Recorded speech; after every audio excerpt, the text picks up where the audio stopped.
વિદ્યાર્થી મિત્રો, ઇન્દિરા ગાંધી ઓપન યુનિવર્સિટીની અંદર સ્વયંપ્રભા ચેનલમાં આપ સૌનું સ્વાગત છે. આજે આપણે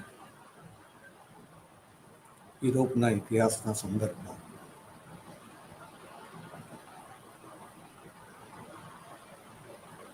પ્રથમ વિશ્વયુદ્ધ બાદની ઇંગ્લેન્ડ અને ફ્રાન્સની તુષ્ટિકરણની નીતિ ચર્ચીશું.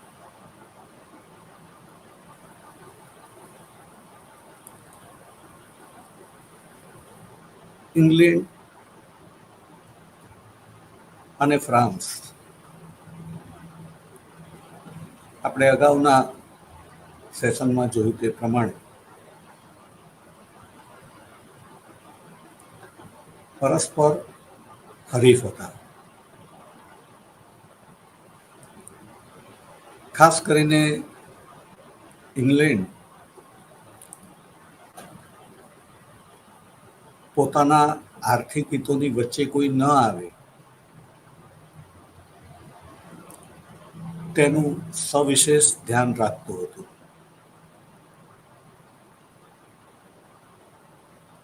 ફ્રાન્સની વાત કરીએ તો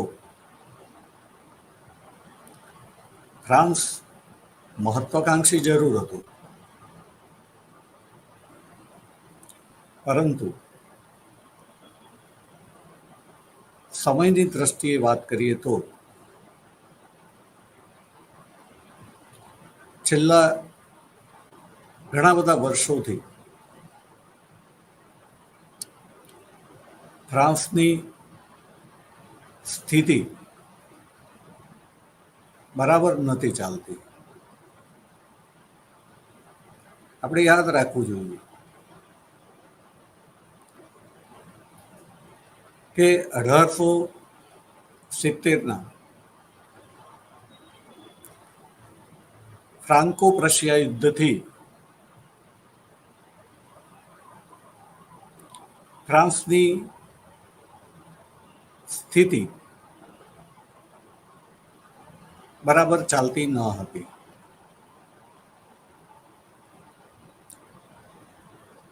એ યુદ્ધની અંદર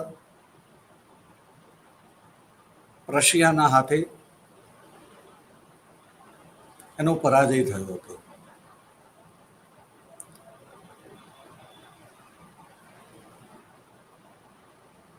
પ્રશિયાના સદનસીબે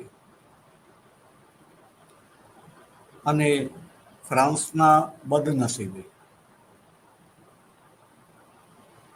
બિસ્માર્ક એણે પ્રશિયાને, હવે જર્મનીને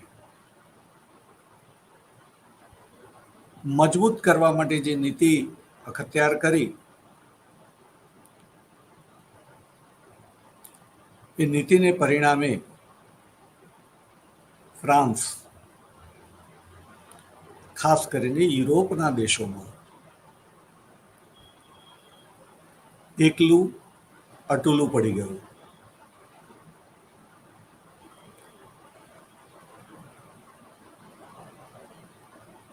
બિસ્માર્કનું 1888ની અંદર 90ની અંદર પતન થયું. એને રાજીનામું આપવાની ફરજ પડી.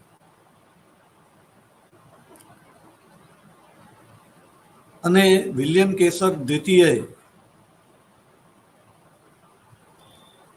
આક્રમક નીતિ અખત્યાર કરી ત્યારે ફ્રાન્સ તો અત્યાર સુધી ડરેલું હતું જ, પરંતુ ઇંગ્લેન્ડને એવો કોઈ ડર ન હતો. પરિણામે ઇંગ્લેન્ડ એ વખતે ફ્રાન્સને મદદ નહોતું કરતું. પણ હવે વિલિયમ કેસર દ્વિતીય એટલો આક્રમક બન્યો હતો કે જેને પરિણામે ઇંગ્લેન્ડને પણ પોતાની સુરક્ષા સામે ભય ઊભો થતો હોય તેવું લાગ્યું. પરિણામે ઇંગ્લેન્ડે જર્મની વિરુદ્ધ અથવા તો કહીશું કે વિલિયમ કેસર દ્વિતીય વિરુદ્ધ ફ્રાન્સનું તુષ્ટિકરણ કર્યું, ફ્રાન્સ સાથે મિત્રતા કરી, જોડાણ કર્યું, જૂથ બનાવ્યું, જેમાં બીજા દેશો પણ ઉમેરાયા અને જે આગળ જતા મિત્ર રાષ્ટ્રો તરીકે ઓળખાયા. આપણે યાદ રાખીશું કે ઇંગ્લેન્ડે અહીંયા રશિયા સાથે મિત્રતા જર્મની તરફથી જે ભય ઊભો થયો હતો એને પરિણામે કરી હતી. પ્રથમ વિશ્વયુદ્ધ પછી એ ભય પૂરો થઈ ગયો. એ ભય તો પૂરો થઈ ગયો, પરંતુ ભવિષ્યની અંદર ભય આવે જ નહીં, અને આવે તો સૌથી પહેલો ભય ફ્રાન્સ તરફથી આવે. કારણ બહુ સરળ છે, તમને ખબર હોવી જોઈએ કે હજી હવાઈ દળ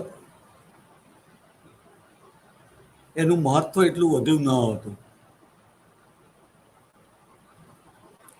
ભૂમિદળ અને નૌકાદળ યુદ્ધના સંદર્ભમાં અગત્યના હતા. ઇંગ્લેન્ડ ચારે બાજુ સમુદ્રથી સુરક્ષિત હોવાને પરિણામે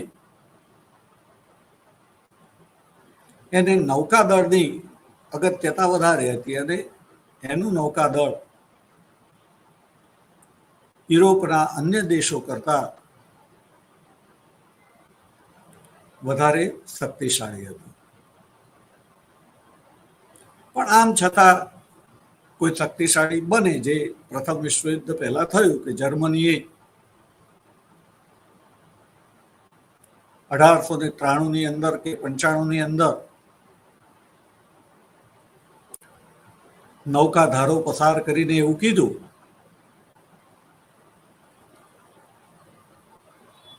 કે અમારું નૌકાદળ એટલું તાકાતવર હશે, અદ્યતન હશે, સુસજ્જ હશે કે ભવિષ્યમાં જો કોઈ મહાનમાં મહાન શક્તિ, એ નામ નથી દીધું પણ નિર્દેશ ઇંગ્લેન્ડ તરફ હતો, મહાનમાં મહાન શક્તિ પણ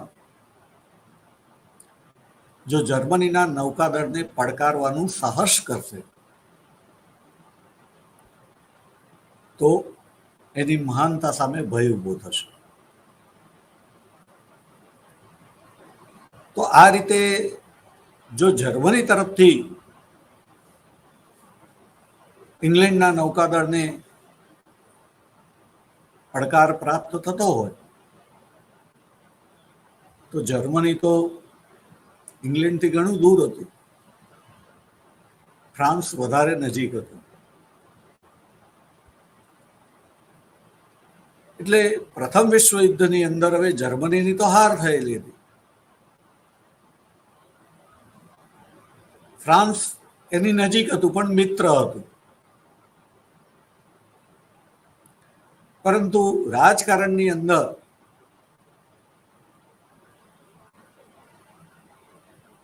મિત્ર ઉપર પણ ભરોસો રાખવામાં આવતો હોતો નથી. અને કદાચ એવું લાગે કે જે સૌથી વધારે નજીક છે એના તરફથી સૌથી વધારે ભય આવી શકે, માટે એનાથી જે રાજનીતિને સારી રીતે સમજે છે એવા લોકો પોતાના નજીકના લોકોથી પણ બહુ જ સાવચેત રહેતા હોય છે. અવિશ્વાસ નથી રાખતા, વિશ્વાસ રાખે છે, પણ સાથે સાથે સાવધ રહેતા હોય છે કે જે કંઈ બને તો એ નજીકમાંથી બની શકે. પરિણામ ઇંગ્લેન્ડ એક સુરક્ષાના ભાગરૂપે પ્રથમ વિશ્વયુદ્ધ પછી ફ્રાન્સ જે છે એને યુદ્ધ સમયે જે સપોર્ટ કરતું હતું એટલો સપોર્ટ કરવાની એની ઈચ્છા ન હતી. સાથે સાથે એ એવી પણ આશા રાખતું હતું કે આ ફ્રાન્સ જે છે તે શક્તિશાળી થાય તો એના ઉપર કોઈ ચેક મૂકનાર હોવું જોઈએ, અને એ જર્મની બરાબર ભૂમિકા ભજવી શકે તેમ ઇંગ્લેન્ડની દ્રષ્ટિએ હોવાથી પ્રથમ વિશ્વયુદ્ધ પછી પેરિસ શાંતિ સંધિની અંદર, વર્સેલ્સની સંધિની અંદર યુદ્ધ વળતર નક્કી કરતી વખતે આ બધી બાબતોની અંદર એ જર્મની પરત્વે ફ્રાન્સ જેટલું કડક રહેવા નહોતું માંગતું, અને એ રીતે એ જર્મનીનું તુષ્ટિકરણ કરી રહ્યું હતું.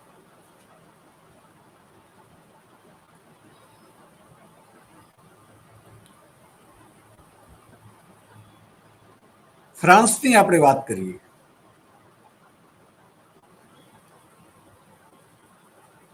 તો ફ્રાન્સના માટે જર્મનીથી તો પોતાને સુરક્ષિત કરવાનું જ હતું.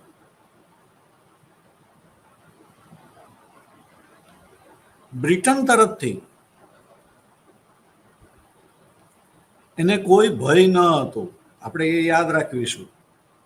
બ્રિટન ભય રાખે છે, ફ્રાન્સને બ્રિટનનો ભય નથી.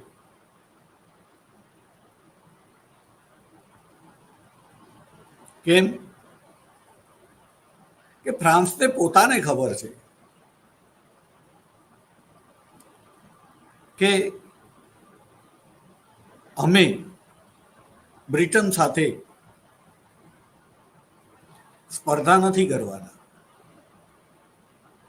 ઇતિહાસ એવું બતાવે છે કે ફ્રાન્સે બ્રિટન સાથે સ્પર્ધા નથી કરી.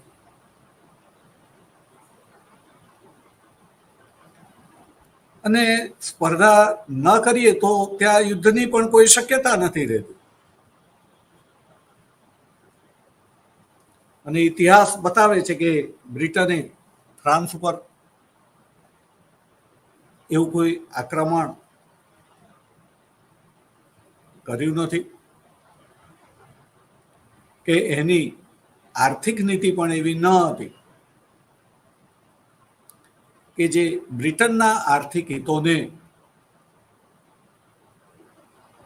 પડકારે. ફ્રાન્સ પોતાની શક્તિ વધારે છે, પણ આપણે યાદ રાખીશું કે જે રાષ્ટ્રવાદ કે જેનો હેતુ પોતાના દેશને મહાન બનાવવાનો હોય છે, પરંતુ અન્યના ભોગે નહીં, એમ અહીંયા જ્યાં સુધી બ્રિટન અને ફ્રાન્સની વાત છે તો જ્યાં સુધી મારું જ્ઞાન છે, માહિતી છે, ત્યાં સુધી હું એમ કહીશ કે ફ્રાન્સે બ્રિટન સાથે આર્થિક સ્પર્ધા નથી કરી, એટલે કે જ્યાં એના હિતો હતા ત્યાં જ એણે સ્પર્ધા કરીને એ બંનેના આર્થિક હિતો ટકરાય એવું નથી કર્યું. પણ જે બીજી જગ્યા હતી કે જ્યાં એને વિકાસ કરવાની મોકળી તક મળે તેમ હતી, એવા પ્રદેશોની અંદર એણે પોતે જે છે પોતાનો વિકાસ કરવાનું મુનાસિબ માન્યું હતું. કોઈ નાના નાના પ્રસંગો હોઈ શકે આફ્રિકાની અંદર, ભારતની અંદર, પણ એને અવગણી શકાય કે એવા કોઈ ન હતા કે જેને એવું કહેવાય કે એક નીતિ પોલિસી જેને કહીએ કે બ્રિટન સાથે જે છે સંઘર્ષ કરવો એવી ન હતી. હા, ક્યારેક આર્થિક હિતો ટકરાતા હોય તો પોતાના હિતોને સુરક્ષિત કરવાનો પ્રયાસ કરવામાં આવે, પણ હેતુ જે આક્રમક કે આક્રમણનો જેને કહીએ એ રાજકીય હોય, લશ્કરી હોય કે આર્થિક હોય, એ ન. વિકાસ દરેક દેશ કરે એનો હક છે, પણ મેં કહ્યું તેમ રાષ્ટ્રવાદના ઉદાત્ત સ્વરૂપની જેમ એ વિકાસ કરવાની વાત છે. યુરોપ અને આખી દુનિયા જ્યારે અંગ્રેજીનો સ્વીકાર કરતી હતી, અંગ્રેજીને પ્રાધાન્ય આપતી હતી, ત્યારે ફ્રાન્સની અંદર કે એના સંસ્થાનોની અંદર અંગ્રેજ ભાષા કરતા ફ્રેન્ચ ભાષાને જ મહત્વ આપેલું છે.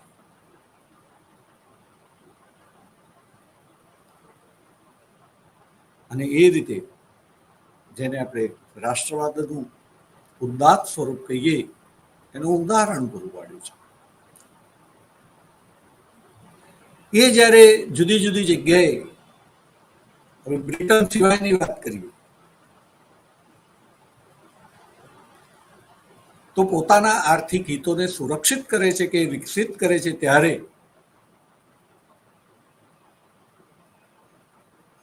એને અન્ય કોઈની સાથે ટકરાવ થાય એવું બને, પરંતુ એ વખતે ફ્રાન્સ બરાબર એવું ધ્યાન રાખે છે કે એના જેની સાથે સંઘર્ષ છે એની અંદર ઇંગ્લેન્ડ જે છે એ ફ્રાન્સના હરીફ સાથે જે છે દોસ્તી ન કરે.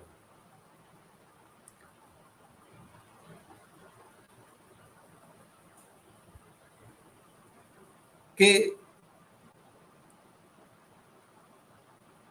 એ દેશોને જે છે એવી કોઈ મદદ ન કરે કે જેથી, જર્મનીની વાત અલગ છે, યાદ રાખીશું આપણે, પણ જ્યાં બીજી જગ્યાની વાત છે, સંસ્થાનોની વાત છે ખાસ કરીને, તો ત્યાં આગળ આ વાતનું ધ્યાન રાખવામાં આવેલું છે. ફ્રાન્સ એના ઉપર જ્યારે પણ જોખમ ઊભું થાય ત્યારે એ સુનિશ્ચિત કરવાનો પ્રયાસ કરે છે કે એનો પડકાર આપણે એકલા હાથે નથી કરવાનો, એની અંદર બ્રિટનનો સહયોગ મેળવીને આ કામ કરવાનું છે. અને માટે ફ્રાન્સ જે છે એ ઈચ્છતું ન હોવા છતાં બ્રિટન વિરુદ્ધ જઈને એકલા જર્મનીની સામે એને પડવું નહીં હોવાથી એ ઘણા બધા નિર્ણયો જે છે એ કમને અથવા તો મજબૂરીથી એવા લે છે કે જેને પરિણામે જર્મનીનું તુષ્ટિકરણ થાય છે. દાખલા તરીકે જ્યારે જર્મનીનું નિશસ્ત્રીકરણની વાત હતી અને પછી જર્મની શસ્ત્રીકરણ તરફ આગળ વધે છે,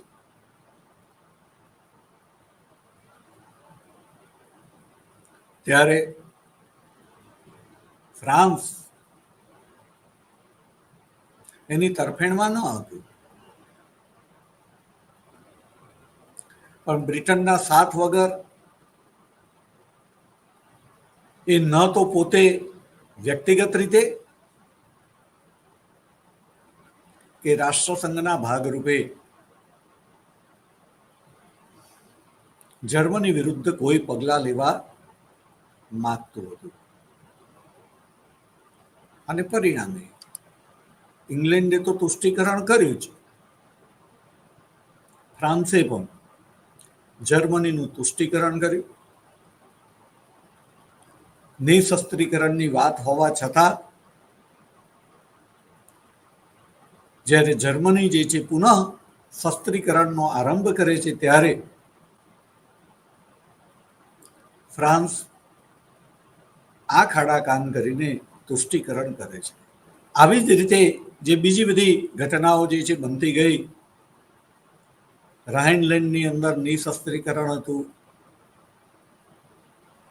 ત્યાં પણ જર્મનીએ શસ્ત્રીકરણ કર્યું, કિલ્લેબંધી કરી, જર્મનીનું તુષ્ટિકરણ કરવામાં આવ્યું.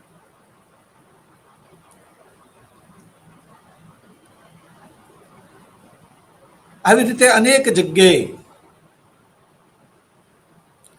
બ્રિટન અને ફ્રાન્સ જે છે જર્મનીનું તુષ્ટિકરણ કરે છે. પરંતુ આ બધા તુષ્ટિકરણની અંદર મારે જે સિરમોર વાત કરવી છે કે જે બંનેને લાગુ પડતી હતી, ઇંગ્લેન્ડ અને ફ્રાન્સને સમાન રીતે, તે એ હતી કે આ બંને દેશોને સામ્યવાદનો ભય લાગતો હતો. ફ્રાન્સ કરતા પણ ઇંગ્લેન્ડની અંદર સામ્યવાદ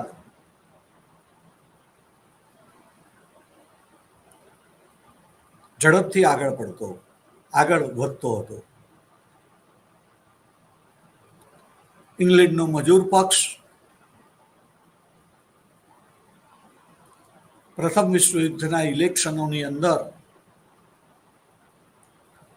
વધારે ને વધારે સીટો પ્રાપ્ત કરતો જતો હતો.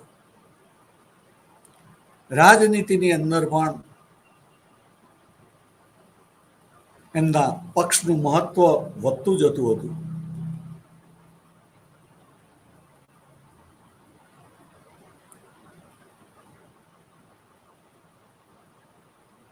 આવા સંજોગોની અંદર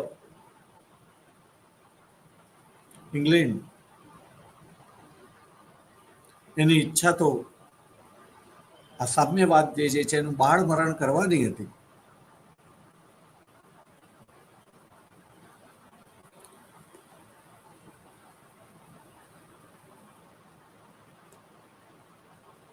યુદ્ધ ચાલતું હતું ત્યારે રશિયામાં ક્રાંતિ થઈ હતી.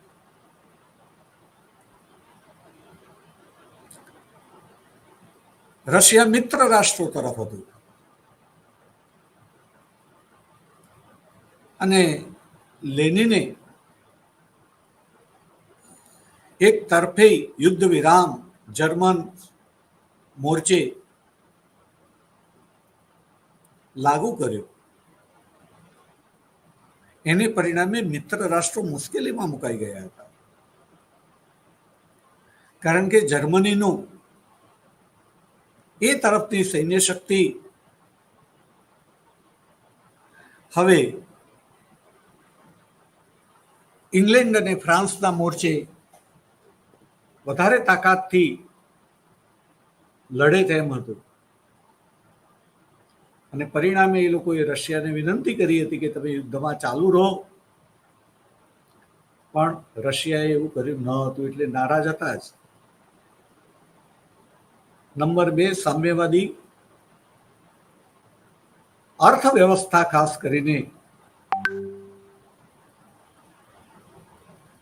એનાથી આ દેશોના સુખી લોકો, ઉદ્યોગપતિઓ, ધનવાન લોકો, એમને ડર હતો. કારણ કે સામ્યવાદ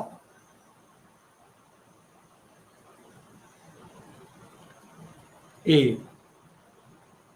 મૂડીવાદી અર્થવ્યવસ્થાનો નાશ કરવા માંગતું હતું.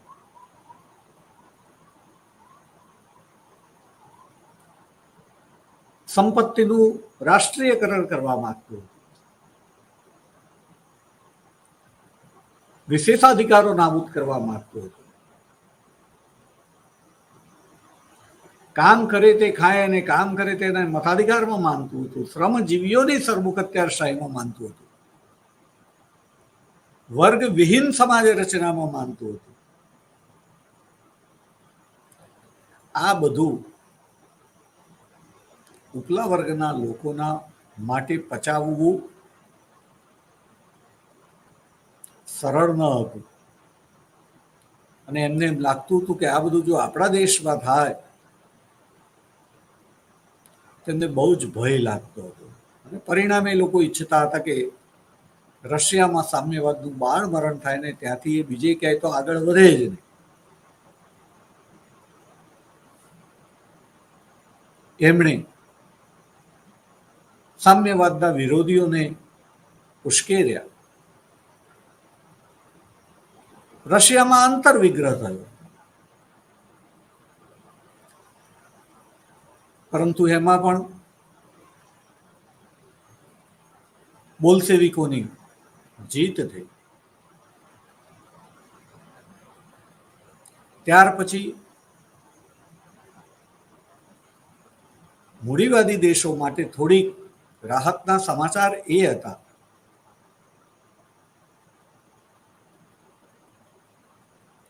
કે રશિયાની અંદર લેનિન શુદ્ધ સામ્યવાદી નીતિ અખત્યાર કરવામાં નિષ્ફળ ગયો હતો. એને થોડીક પીછેહટ કરીને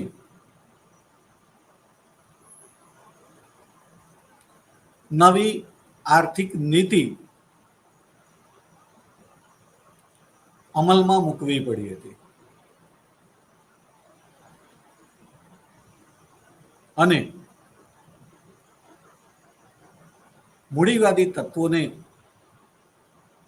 કેટલેક અંશે પુનઃ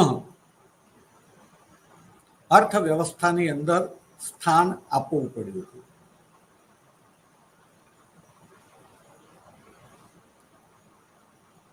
સાથે સાથે મિત્ર રાષ્ટ્રોને પણ ગરજ તો હતી જ થોડુંક કૂણું વલણ અખત્યાર કર્યું, પણ તેમ છતાં એ લોકો સામ્યવાદને નાબૂદ તો ન કરી શક્યા. સામ્યવાદ ત્યાં મજબૂત થયો, ધીમે ધીમે વિકાસ કરતો થયો. મૂડીવાદી દેશોએ પોતાના બધા જ પ્રયત્નો કર્યા, પણ સામ્યવાદને આગળ વધતો અટકાવવામાં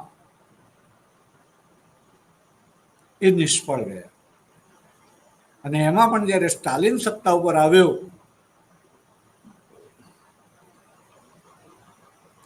ત્યાર પછી સામ્યવાદ વધારે ને વધારે દ્રઢ થતો ગયો.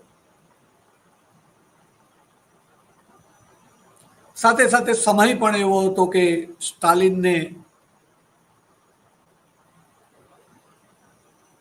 અન્ય દેશોની મિત્રતાની જરૂર હતી, ખાસ કરીને આર્થિક હિતોના સંદર્ભમાં.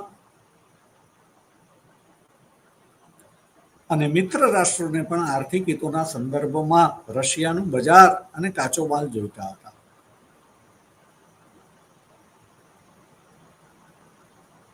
એટલે ગરજના માર્યા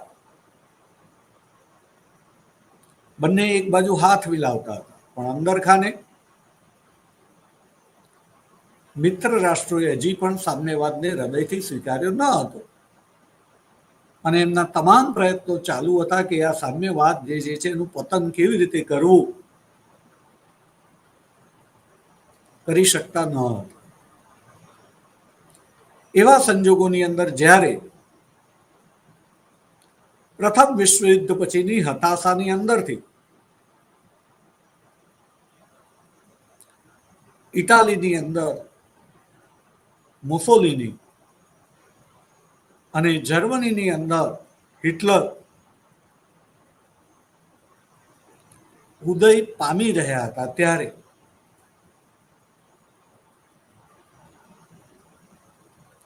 આ બંને દેશોએ, ખાસ કરીને બ્રિટને વધારે ટકાવારી, આ બંને સર્વખત્યારોને મદદ કરી અને એ રીતે એમનું તુષ્ટિકરણ કર્યું.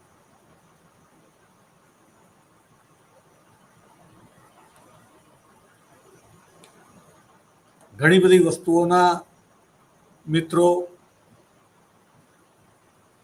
ડાયરેક્ટ પુરાવા આપણને ન મળે.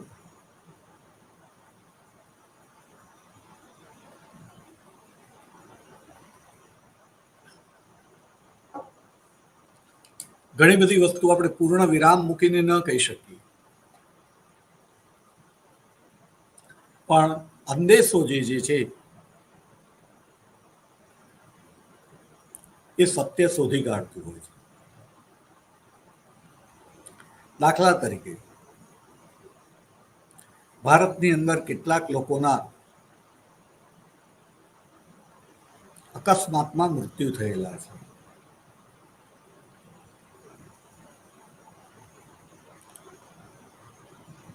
મને અહીંયા નામ બોલવા કે ના બોલવા એ ખબર નથી પડતી. મારાથી બોલાય કે ના બોલાય, માફ કરશો.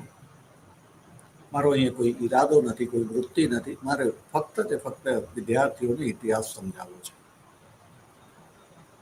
મારાથી કોઈ ભૂલ થઈ જતી હોય તો માફ કરશો.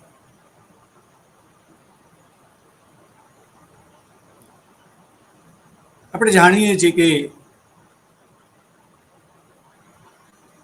સમાજની અંદર સુભાષચંદ્ર બોઝ, લાલ બહાદુર શાસ્ત્રી,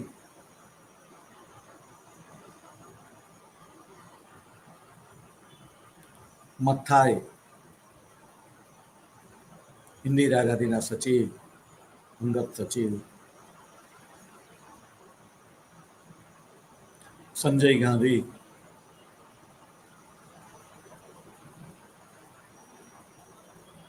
આ બધા લોકોના સરકારી ચોપડા પ્રમાણે એક્સિડન્ટમાં ડેથ થયેલા છે. સુભાષચંદ્રના સંદર્ભમાં તો હજી એક્સિડન્ટ થયો એ ખબર નથી, કઈ રીતે મોત થયું એ જ રહસ્ય છે. પણ પ્રજાની અંદર એક એવી લાગણી છે કે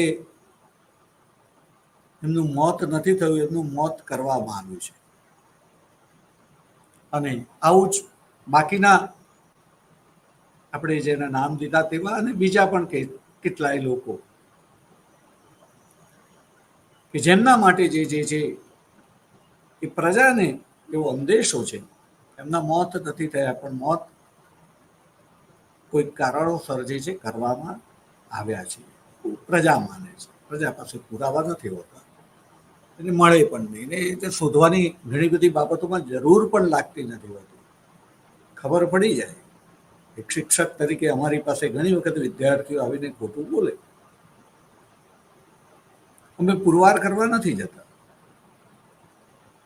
અમને ખબર પડી જાય છે કે આ વિદ્યાર્થી એ સાચું નથી બોલી રહ્યો. એમ પ્રજા પણ શાણી હોય છે, બહુ સમજદાર હોય છે. આપણે સમજીએ એમ પ્રજા જેટલી ધારીએ તેટલી મૂર્ખ નથી હોતી.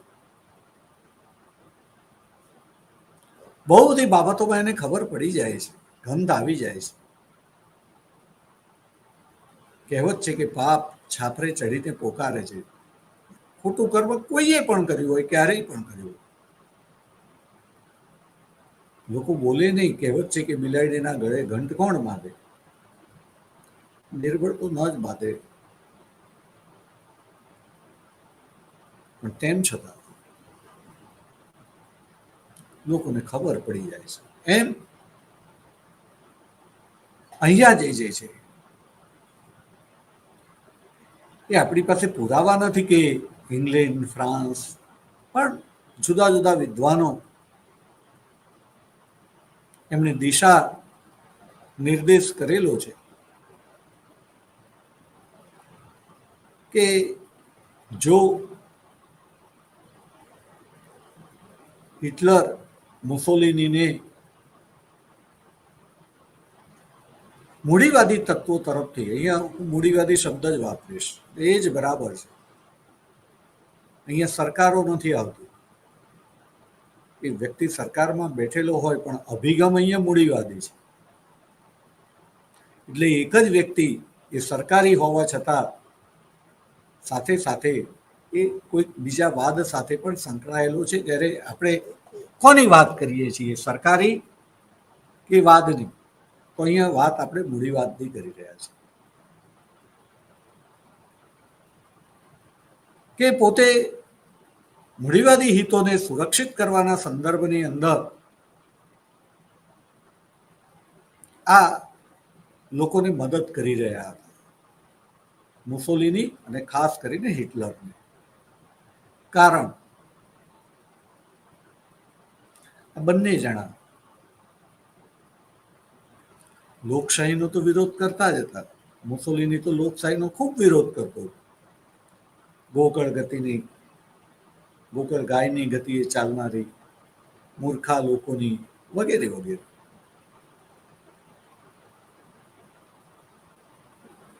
પણ મેં કહ્યું તેમ વિચારધારાની વાત નથી અહીંયા. અહીંયા ખાસ કરીને મૂડીવાદની વાત છે, આર્થિક હિતોની વાત છે. એમાં વ્યક્તિગત આર્થિક હિતો પણ આવી ગયા.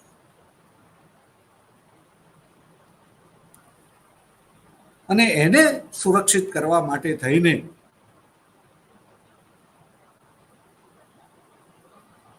આ લોકો જે છે એ હિટલરને, મુસોલિનીને સાથ આપે છે, સવિશેષ હિટલર.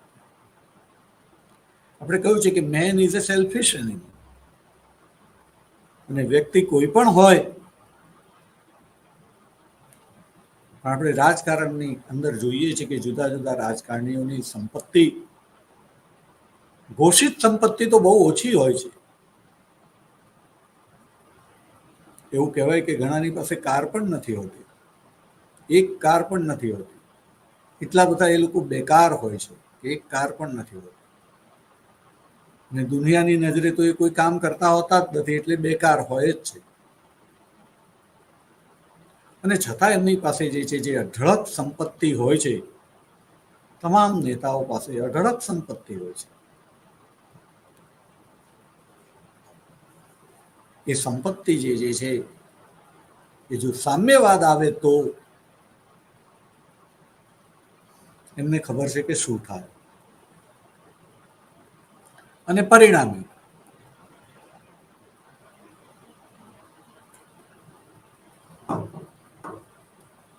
એ લોકોએ હિટલરને મદદ કરી હતી. કેમ મદદ કરી? તો હિટલર સામ્યવાદનો કટ્ટર દુશ્મન હતો. મુસોલિની, આપણે જાણીએ છીએ કે સામ્યવાદીઓએ જે ઇટાલી વ્યાપી જે હડતાલ પાડેલી હતી, એના કારણે તો સત્તા ઉપર આવ્યો હતો.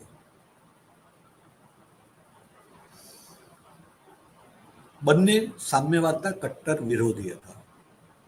કારણ સામ્યવાદીઓનું એક શસ્ત્ર હડતાલ છે. અને હડતાલ કોઈ એક દિવસની જેવું નહીં, એ અચોક્કસ મુદતની હોય છે. આ દેશોના માટે ઉત્પાદન જે છે બહુ જ મહત્વનું હતું, દેશો માટે અને સવિશેષ દેશ કરતા પણ આ નેતાઓ માટે. Mussolini, Hitler.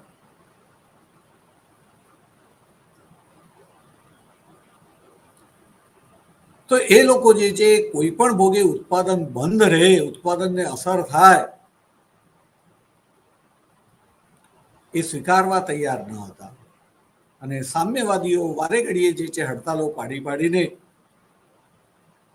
ઉત્પાદનને થંભાવી દેતા હતા. એટલા માટે આપણે ફાસીવાદી અને નાજીવાદી આંતરિક નીતિની અંદર જોઈએ તો કે હડતાલ પાડવાની મનાઈ છે. ઉત્પાદનને અસર થાય એવું એક પણ પગલું જે છે એ લેવા દેતા નથી. અને આ રીતે હિટલર જે છે એ જ્યારે આવી રીતે સામ્યવાદનો વિરોધ કરતો હતો માટે એને મદદ કરવામાં આવી હતી. અને આ રીતે બંને એનું તુષ્ટિકરણ કર્યું હતું.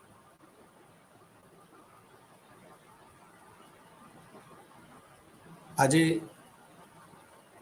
ટોપિકમાં મોટાભાગનું કહેવાનું પૂરું થતું હોવાથી નવો ટોપિક અત્યારે શરૂ ન કરતા આપણે આજે અહીંયા અટકીશું.